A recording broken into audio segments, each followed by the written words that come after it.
बंद कर। नमस्कार, मैं उमेश। चुनावी यात्रा में श्रीमान आपका स्वागत करता हूं। 2024 की राजनीति जिस तरीके से करवट लेकर धीरे धीरे हिचकोले मारते हुए जिसको जीतना है उसके तरफ पहुंच रही है, यह समझ पाना आम आदमी के लिए एक बहुत बड़ा संशय बना हुआ है। खैर, जो कुछ भी होगा 25 मई को आपको सामने दिखेगा। गिरिडीह जी की गोलबंदी के अंतर्गत आज हमारे साथ हैं अनीता देवी जी, चंद्रपुरा के प्रमुख जो पहले थे, पूर्व प्रमुख। क्या कुछ अनीता देवी जी, ओके। आज हमारे साथ हैं अनीता गुप्ता जी, जो कि चंद्रपुरा प्रखंड के पूर्व प्रमुख थे। क्या कुछ इनके मन में चल रहा है, इनकी भी दशा क्या है और किस तरीके की राजनीति की गोलबंदी में इनका महत्वपूर्ण योगदान होगा, हम लोग देखते हैं। दीदी, पहले तो स्वागत। चलिए, बहुत बहुत धन्यवाद। बीच में देखिए एक दिन बड़ा भीड़ भाड़ आपके यहाँ लोग घेराव कर दिया था क्या? नहीं, ऐसी कोई बात नहीं है। जनहित मुद्दा रहता है तो निश्चित रूप से यदि आप चंद्रपुरा का राजनीतिक देखिएगा राजनीतिक दल के लोगों को और अपेक्षा हम पे रखते हैं तो निश्चित रूप से जनता का जन भाव हमारे ओर आता है। और कुछ भी जन समस्या रहता है तो निश्चित रूप से अनीता गुप्ता के लोग याद। बिजली दिला दिए क्या? मेरा प्रयास जनता के लिए रहता है और मेरा प्रयास हमेशा सफल होता है। अच्छा, एक चीज़ उसमें हम देखें, उस आंदोलन की बात जब हम करेंगे तो गरीब गुरबा जब भी बात आता है समस्या को लेकर तो इतने यहाँ नेता हैं, राजनेता हैं जो अपना जहाँ भी वर्चस्व की बात होती है वहाँ पर आगे बढ़ते हैं, लेकिन जब गरीब गुरबा को खोजने और समस्या समाधान की बात होता है तो वो सीधा सीधी अनीता गुप्ता, अनीता गुप्ता, अनीता गुप्ता। कारण क्या है ये? कुछ भी कारण नहीं है, क्योंकि मैं जो भी करती हूँ गरीब के लिए। पहले भी हम आपको स्टेटमेंट आपके चैनल के माध्यम से दे चुके हैं कि मैं अनीता गुप्ता खुद एक गरीब परिवार से और गरीब का जो कष्ट, परेशानी और समस्या जो होता है मैं भली भांति समझ सकती हूँ कि गरीब को घर कम से कम 5 दिन लाइन नहीं था, तो आप समझ सकते हैं 5 मिनट के लिए लाइन नहीं रहती है तो आपको कितनी गर्मी और कितनी मतलब कि परेशानी का सामना करना पड़ता है। तो वो लोग तो झुग्गी झोपड़ी में रहते हैं, बच्चे लोग स्कूल जाते हैं, तो कितना पढ़ाई से साथ साथ मतलब कि रात में सोना भी ये बात मान निश्चित रूप। अच्छा, तो राजनीति तो आप भाजपा का कर रहे हैं, भाजपा के गठबंधन का कर रहे हैं, तो गिरिडीह के अंतर्गत समस्याओं का हम बार विपक्षी लोग कह रहा है। आपके 5 साल के सांसद महोदय रहे, उसके पहले भी यहाँ पर जो भी बहुत बार सांसद रहे तो भाजपा के, क्या कुछ विकास दिखा पिछले 5 साल या उसके पिछले वाले टर्म में?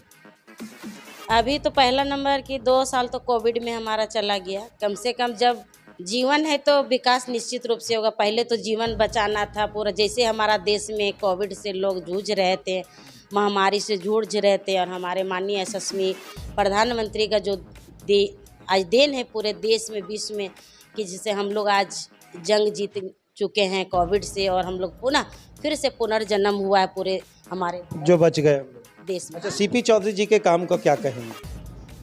काम उनका सही है। झूठ नहीं बोलिएगा, नहीं तो आम आदमी आप ही से सवाल करेगा। ये मैं झूठ नहीं बोलती हूँ। रही बात 5 साल का कार्यकाल में 2 साल तो आपको चला गया कोविड में, रही 3 साल, और 3 साल में निश्चित रूप से अभी देखिए डीसी ट्रेन हमारा बंद था, उसको पुनः चालू किए। बहुत जगह मतलब कि आपको काम मानिए, मतलब ये मानेंगे कि काम चल रहा है, निश्चित रूप से चल रहा है, ऐसा दो मत की बात। अच्छा, क्या कुछ होने जा रहा? विपक्षी लोग, विपक्षी का भी गोलबंदी बड़ा जोरदार है।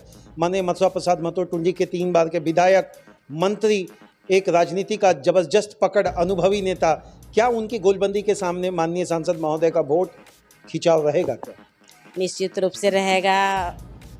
अभी हम पहले भी बोले आपको कि यशस्वी हमारे प्रधानमंत्री का जिस तरह के रुझान हमारे देश में है, लोकप्रिय जनता के बीच है, वो कहीं 2 मत वाली बात नहीं है। माननीय प्रधानमंत्री को देखते हुए माननीय सांसद सीपी चौधरी को पुनः फिर से विजय हासिल। जयराम बाबू का नाम सुने हैं कि नहीं? जयराम बाबू का नाम कौन नहीं सुने होंगे, निश्चित रूप से सुने हैं। क्या कुछ रहेगा उनके तरफ? देखिए, लोकतंत्र है, चुनाव भी लड़ सकते हैं। चुनाव हम लोग राजनीति वाला आंसर दीजिएगा तो हम मानेंगे नहीं।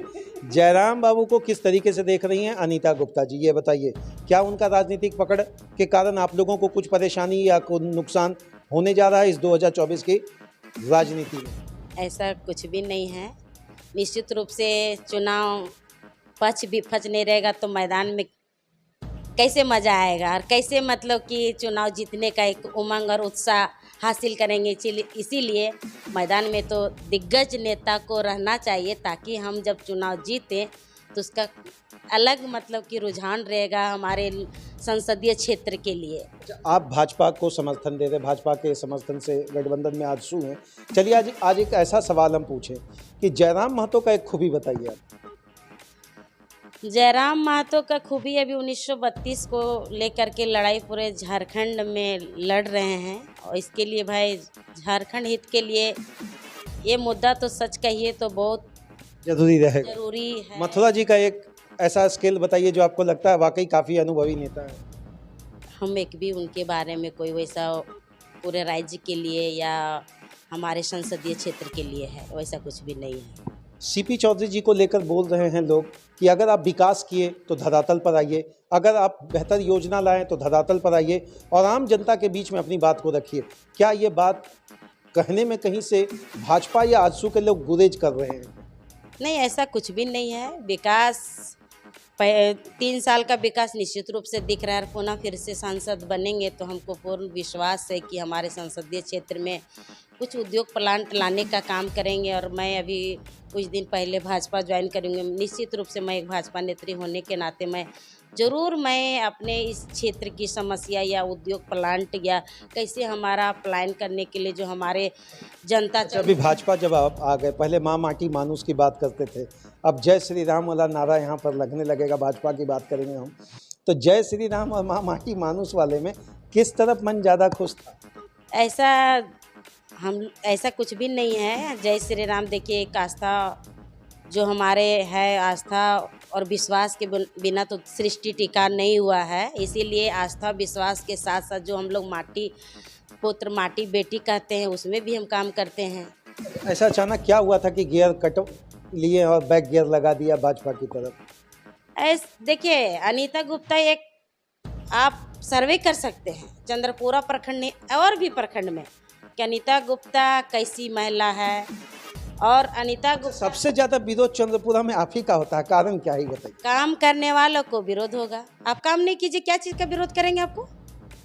आप काम नहीं कीजिएगा, जनहित मुद्दा नहीं रखे। कल आप बिजली की बात है, चुनाव आता है, पंचायत चुनाव आता है, लोकसभा चुनाव आता है, विधानसभा चुनाव आता है, तब तो नेता बहुत आते हैं। मगर जनहित के मुद्दा के लिए यदि कोई महिला या पुरुष नेता हो तो अनीता गुप्ता खड़ा रहती है। यहाँ पर ही ब्लॉक के अंतर्गत भी जो संसदीय कार्यालय चलता है वहाँ भी आप विरोध करती हैं? जब हम काम करेंगे तो विरोध आप ही बताइए कि विरोध किसका होता है, काम करने वाला कि घर में बैठने वाला को? अच्छा, आप लोग तब अभी कुछ दिन पहले पता चला था कि चंद्रपुरा ब्लॉक में आप लोग बैठ गए थे, तो बैठ जाते हैं केवल कि उसका निष्कर्ष भी कुछ निकलता? हम जनहित के लिए और जनता के अधिकार के लिए मैं प्रशासन की दलाली नहीं करती हूँ। और प्रशासन हो या प्रशासन किसके लिए है आप बताइए? आम जनता के लिए। तो आम जनता के अधिकार के लिए यदि हम प्रशासन के बात करेंगे तो मेरा विरोध कीजिएगा तो कीजिए। मुखिया जी से आप लोगों का ट्यूनिंग ठीक नहीं है, क्या चक्कर है? कौन मुखिया? आपके अपने क्षेत्र के मुखिया जी हैं, वो बड़ा विरोध आप लोग का आपस में रहता है। उसका तो काम है विरोध करना। उसका एक उपलब्धि दिखाइए एक पंचायत का। अगर आप लोगों का आपस का सामंजस्य ठीक नहीं रहेगा तो विकास की गाड़ी तो आपके पंचायत में धीमी पड़ेगी। ऐसा कुछ भी नहीं है। पहला नंबर में पूरा आप सर्वे कर सकते हैं कि मेरा अनीता गुप्ता किसी से भी 5 रुपया 5 पैसा ठगने लूटने परेशान करने के लिए एक आम आदमी आप लोग के लिए क्या है? एक वोटर होता है या वाकई एक जिम्मेवारी होता है? जिम्मेवारी होता है। हमारा वोट तो हमको एक दिया पंचायत चुनाव में, पर हम 5 साल उसके लिए सेवा तत्पर रहते। मैं चुनाव हार गई, चुनाव जीत जाए उससे कोई मतलब नहीं है। मैं अपने आप को देश के लिए समाज के लिए यदि हम समर्पित किए हैं तो चुनाव हारे या जीते मैं भाजपा में क्यों करवट लिए? अब थोड़ा सा ये बताइए, भाजपा में क्यों? क्योंकि लोग बोलते हैं भाजपा के आने से महंगाई बढ़ी, 400 का 1200 सिलेंडर, बेरोजगारी का आंकड़ा बड़ा तेजी से बढ़ा, 2 करोड़ की नौकरियों पर प्रधानमंत्री बैकफुट में है, जनधन योजना पूरी तरह से सफल नहीं रहा, नल जल योजना में नल है तो पानी नहीं, पानी है तो नल नहीं। ये सब चक्कर में कैसे फिर भाजपा की ओर आने का सोचे? इसमें आप माननीय प्रधानमंत्री का आप दोषी नहीं ठहरा सकते हैं। क्योंकि अभी आपको बोले अब प्रधानमंत्री जैसे कि हमारा योजना मतलब हमारा सेंट्रल गवर्नमेंट से आता है, आते आते धरातल पे मतलब कि आप समझ सकते हैं करप्शन कितना है। वही करप्शन को रोकने के लिए मैं आवाज़ उठाती हूँ। मतलब भ्रष्टाचार किसी हाल में अनीता गुप्ता को पसंद नहीं? किसी भी हाल में नहीं। और मैं निश्चित रूप से आपको आशा ने विश्वास दिलाती हूँ कि भ्रष्टाचार के खिलाफ आवाज़ उठाए हैं और आगे भी उठाएंगे। एक अंतिम प्रश्न रहेगा, 2024 में जिस तरीके का राजनीतिक समीकरण बन रहा है, क्या कुछ अपील आप अपने क्षेत्र के वोटरों से करें?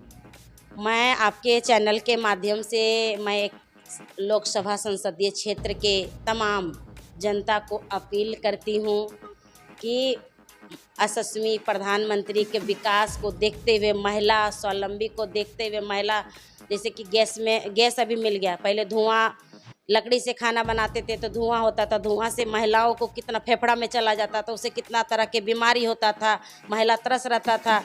अभी देखिए कितना तरह की सुविधा महिलाओं को देते। कम से कम मानिए प्रधानमंत्री को देखते हुए पुनः फिर मानिए प्रधानमंत्री तो 2047 तक का टारगेट रखते हैं विकसित देश घोषित करने का। तो समझ सकते हैं कि हमारा देश का 100 साल हो जाएगा आज़ादी का, उसमें से समझ सकते हैं हमारा देश किसी और रहेगा। इसी आशा उम्मीद के साथ हम संसदीय क्षेत्र के तमाम जनता को अपील करते हैं कि इस बार केला और फूल दोनों मिल करके गठबंधन हमारे एनडीए प्रत्याशी सीपी चौधरी के पक्ष में भरपूर मात्रा में मतलब कि मतदान करें और फुल बहुमत की सरकार हमारा सेंट्रल गवर्नमेंट में बने।